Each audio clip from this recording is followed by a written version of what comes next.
welcome to this video.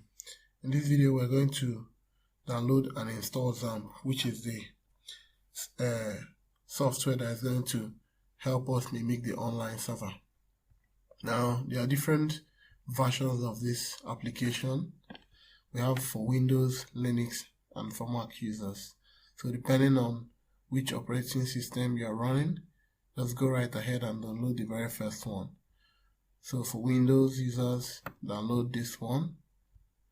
I am running a Windows operating system and I've gone ahead to download this software. So let me just go ahead and click on it. So in case you've downloaded it, you can just go ahead and click on it. Once you get this message, click on yes. Just have to wait for it to displays an icon. Yeah, there it is. Now it's for Windows users, you're going to get something like this. Just need to either go to your control panel, UAC, and then maybe disable your, turn down your security level. But for me, it's not necessary, so I'll just go ahead and click OK and click next, next and next. Okay, one more time and next. So you just have to wait for it to do its thing. I'm going to pause the video and resume once it's done installing.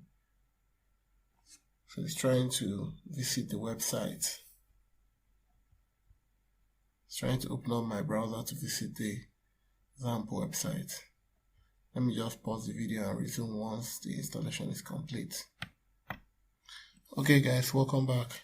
Now the installation is complete, so I'm just going to go ahead and click finish.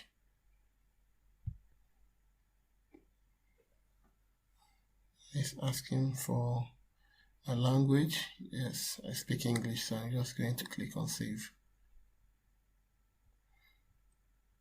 Now this is the XAMPP control panel. Next video we are going to talk about how to create our database. So I'm going to end this video here for now.